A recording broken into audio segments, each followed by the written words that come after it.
I've never been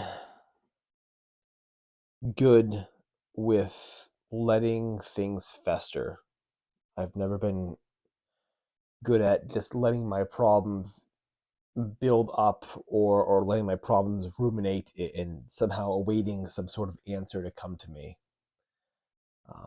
It's just not my style, and I tend to find that the longer I let things fester, the longer I let ideas um, or thoughts that are kind of prevailing me to play around my head without a solution. The longer let these sort of problems arise without offering any kind of solutions,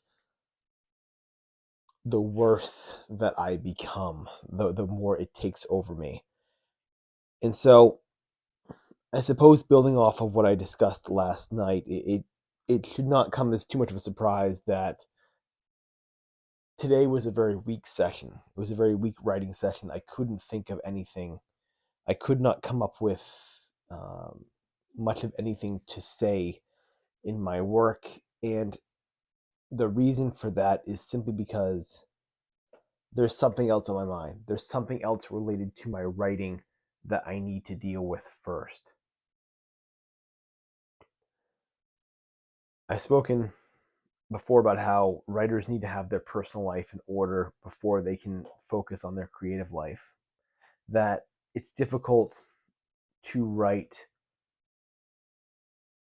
prose in a fictional world when your real world, when your reality is under such duress.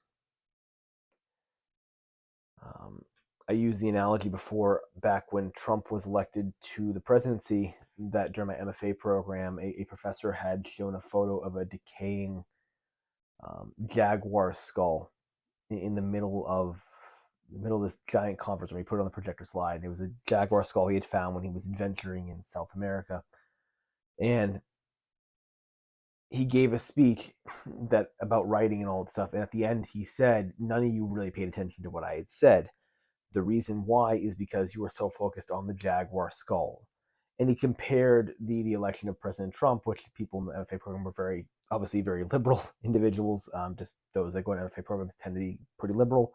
They were concerned by the election, and so what he had said basically was, trying to write and create prose while the real world is under such duress, while you're trying to cope with, say, the election results, for example, was like trying to write with a decaying jaguar skull in the middle of the room. It's difficult to focus on that thing. You can't really focus on your fictional thing when your reality is, I suppose, a grief, when your reality is so distraught.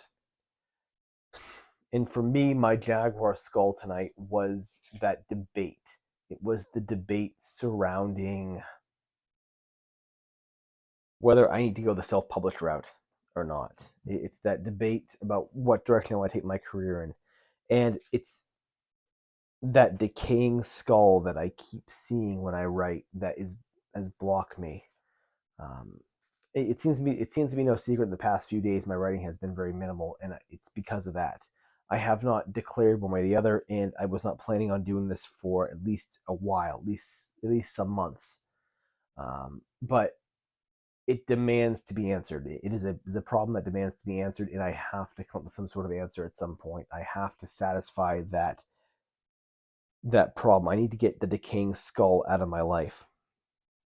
And so I think in the coming days I'm going to make a decision on that. One way or the other, I'm going to decide how I want to pursue things, at least in the next, say, 6 months, in the short term. Whether it's traditional or self-published. Obviously, self-published, you're not going back. If I say in the next couple of days that it's self-published, I'm never going back. You can't, right? Once you self-publish, like that title you self-publish will never be traditionally published, right? I mean, it could be, but most likely it will not be. So what I'm saying is, if I decide to go traditional and stay with traditional, it'll maybe I'll reassess it in a few months. But I need to make a decision one way or the other soon. And I'm at the bar now, and last call is being announced, and I got to decide one or the other because until then, nothing else in my creative life is getting done. And so I guess this video, while nothing really has come of this video, maybe, and this video maybe just turned into one long complaining fest. um, it's reiterated the point that I need to decide. And it's become clear now that I need to make a decision on this because it's going to bother me because I'll not be able to get anything else done until I've decided one way or the other. So tonight, this video is my declaration that I am going to make a decision. It's a declaration that a declaration will be made, if you will. It's annoying. It's bureaucratic. It's it's unneeded, but this video had to happen. And a decision will need to be made in the coming days.